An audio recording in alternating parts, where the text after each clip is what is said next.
Hello, good morning student. मैं वीवी यादव, आपका science अध्यापक। बच्चों, पिछले टर्म पर हमने आपको बताया था रेसे के बारे में कि रेसे तीन तरह के हैं: पादप रेसे, जांतव रेसे तथा कृत्रिम रेसे। जिसमें पेड़ पौधों से प्राप्त होने वाले रेसे वो कहलाते हैं पादप रेसे, जंतुओं के बाल से प्राप्त होने वाले रेसे जांतव रेसे तथा पेट्रोलियम पदार्थों से बनाए जाने वाले रेसे कृत्रिम रेसे कहलाते हैं। अब है बच्चों कि जो पादप रेसे कपास और जूट है, कपास से यानी कपास के पौधे से रुई प्राप्त की जाती है, तो उस रेसे से या तंतु से रेसे से धागे कैसे बनाए जाते हैं। सूती धागे की कताई कैसे की जाती है।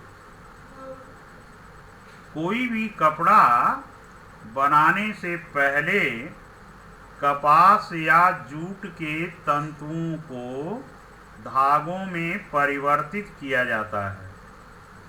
अब कैसे होता है इसको समझिए कि जैसे आप रुई एक हाथ में पकड़ लीजिए, थोड़ी रुई ले करके, और दूसरे हाथ से क्या करते हैं कि रुई दूसरे हाथ से उसके रेसे पकड़कर और थोड़ा धीरे से खींचिए, और खींचेंगे तो थोड़ा रेसा क्या हो जाएगा, लंबा, और उसको ऐंठते जाइए। इस तरह से ऐंठते जाएंगे तो वह जो रेशा बनेगा, धागा बनेगा, वह मजबूत रहता है।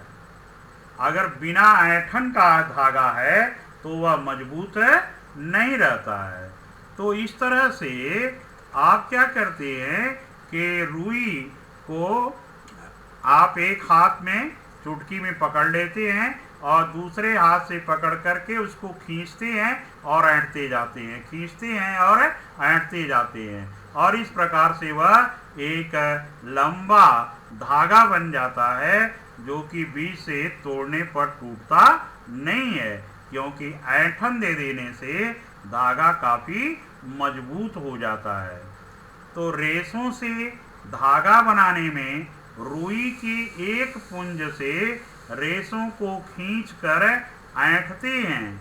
ऐसा करने से रेशे पास पास आ जाते हैं और धागा बन जाता है, और इस प्रक्रिया को हम क्या कहते हैं, कताई कहते हैं। क्या कहते हैं, कताई।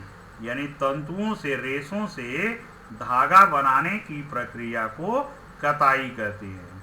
और कताई के लिए तकली का उपयोग किया जाता है। अब तकली सब लोग देखे नहीं हैं कि तकली कैसे कैसे काटते हैं, कि रुई लिए रहेंगे और कैसे उसको घुमाते हैं और वह रेशा बनता जाता है। तो तकली से भी करते हैं, और इसके लिए चरखा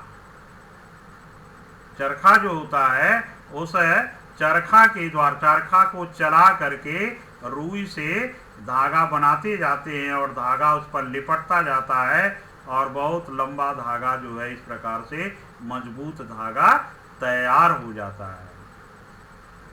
तो रेशे से धागा बनाने की प्रक्रिया को कताई कहते हैं, और कताई के लिए तकली का उपयोग किया जाता है, या उसे हम कहते हैं हस्त तकुआ।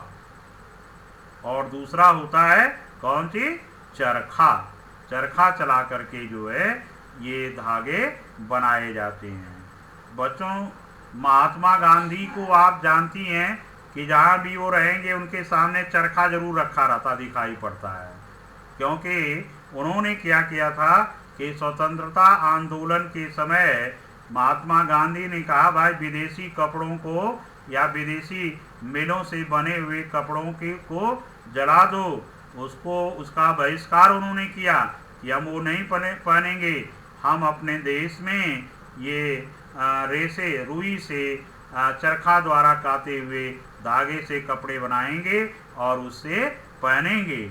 आज भी आप देखते हैं खादी कपड़े जो आते हैं, खादी वस्त्र जो है वो जो है चरखे से काटे गए होते हैं, बनाए गए होते हैं।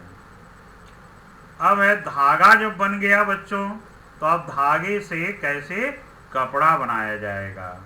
तो धागे से कपड़ा बनाने के लिए हैंडलूम या हथकरघा, और एक होता है पावर हैंडलूम जो बिजली से चलता है। तो हथकरघा हैंडलूम जो हाथ से ये कपड़ा बनाया जाता है, और एक होता है पावर हैंडलूम जो कि बिजली से उसके मोटर चलते हैं, तो उसको पावर हैंडलूम कहते हैं। तो इस धागे से मोटा सूती कपड़ा, दरी है, जूट है का बोरा है, चटाई है, ये सब बनाए जाते हैं। और उनको अगर आप हैंडलें से देखें ध्यान से, तो आप देखेंगे कि समांतर जो धागे रहते हैं और उनके ऊपर दूसरा जो धागा बुना जाता है, तो एक को ऊपर की ओर और फिर दूसरे को उसके नीचे से निकाला जाता है। तो इस तरह से धागों को ऊपर नीचे करके ये कपड़े बना लिए जाते हैं। धागे से इसी तरह से कपड़े बनाए जाते हैं, और चाहे चटाई बनानी होती है या बोरा बनाना होता है तो उसी ढंग से बनाते हैं। हम देखते हैं कि बच्चे जो है ऊन से भी ये चटाई और ये सब बना लेते हैं। वो धागा, वही धागा, एक धागा निकाल करके और एक दूसरे के ऊपर नीचे बुन करके और वो तैयार कर लेते हैं। तो हाथ द्वारा भी बनाया जाता है और मशीनों द्वारा भी बनाया जाता है। इसके बाद आता है बंधाई। भाई आपने बुन दिया, फिर बांधना होता है उसको। आप लोग अपने घरों में देखते हैं मम्मी आपकी स्वेटर बनाती हैं, जाड़ा जैसे आती है शुरू हो जाता है सबके यहाँ कि ऊन लेकर के और 2 सिलाई लेकर अपना हाथ में बुनती रहती हैं। यानी एकल धागा जो होता है वह एकल धागे को वस्त्र के रूप में उसी के द्वारा बुन करके वो वस्त्र बना लिया जाता है। तो एकल धागे से वस्त्र बनाने की जो प्रक्रिया है वह बंधाई कहलाती है।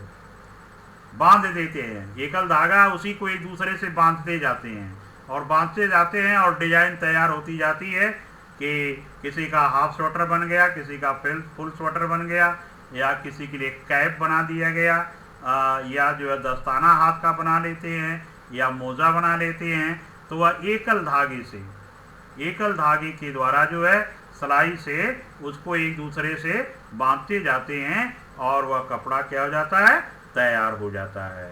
तो इस प्रकार से ये रेशे से धागे और धागे से वस्त्र बनाए जाते हैं। बुनाई यानी इसके लिए कताई, बुनाई और बंधाई, ये 3 स्टेप हैं। रेशे से कपड़े बनाने के 3 स्टेप होते हैं। पहला होता है रेशे से धागा बनाया जाता है, उसको कताई कहते हैं। और जब धागा बन गया तो उससे बुनाई की जाती है, वो हथकरघा द्वारा या पावर हैंडलूम द्वारा। और फिर जो है उस से फिर बंधाई की जाती है, तो उससे जो है ये कपड़े तैयार हो जाते हैं। अब है वस्त्र सामग्री का इतिहास। बच्चों, लोग कहते हैं कि पहले जब आदि मानव था, प्रारंभिक रूप में मनुष्य गुफाओं में रहता था और उष्ण क्षेत्रों में, गर्म वाले क्षेत्रों में रहता था, तो वहाँ उसे ठंडक नहीं लगती थी और उस समय कपड़ा की आवश्यकता नहीं थी, कपड़े का आविष्कार नहीं था। तो जो मनुष्य था वह बिना कपड़े के ही रहता था। जैसे अन्य जंगली जंतु रहते थे वैसे मनुष्य भी रहता था।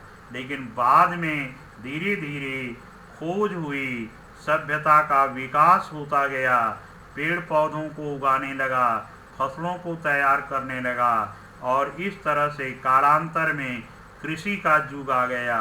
और पेड़ पौधों को बनाने के कारण उनसे रेशे तैयार, पहले क्या है कि पेड़ पौधों के पत्तों आदि से जो है शरीर को ढकते थे जो है, और बाद में छाल आदि से, और फिर पेड़ पौधों के तनों से रेशे तैयार करने लगे, और रेशों से वस्त्र बनाने लगे, और फिर उन वस्त्रों का उपयोग करने लगे। बाद में फिर आ गया सिलाई मशीन आ गई, और सिलाई मशीन के द्वारा और फिर वन वांछित आपकी मन के अनुकूल कपड़ों की सिलाई होने लगी, और कपड़े तैयार हो गए, और सब लोग फिर जो है, चाहे वो जेंट्स हो लेडीज हो, सब लोग अपने अपने लिए उस तरह के कपड़े सिलवा करके पहनने लगे। तो ये है अपने देश में ये कपड़ों का इतिहास कि पहले मनुष्य जो है कपड़े नहीं पहनता था, वस्त्र विहीन रहता था, और जैसे जैसे धीरे धीरे आविष्कार होता गया और संस्कृति उसकी डेवलप होती गई, वह खेती करने लगा, और खेती करते करते उन ऐसे पौधों को उगाने लगा जिससे रेशे उत्पन्न होते हैं, और उन रेशों से फिर कपड़े आदि बना करके कपड़े मनुष्य पहनने लगा। आज का जो मानव है आप देखते हैं वह पूरी तरह से कपड़ों से उनका शरीर ढका रहता है। तो इस तरह से बच्चों ये कपड़े बनाए जाते हैं, चाहे हाथ द्वारा बनाए जाते हैं या बड़ी बड़ी कंपनियों में मशीनों के द्वारा बनाए जाते हैं, तो वे कपड़े अधिक टिकाऊ और अच्छे होते हैं। तो इस तरह से ये आज का ये कोर्स ख़त्म हुआ, और ये चैप्टर भी बच्चों आज समाप्त हो गया। इसी के साथ गुड बाय, थैंक यू।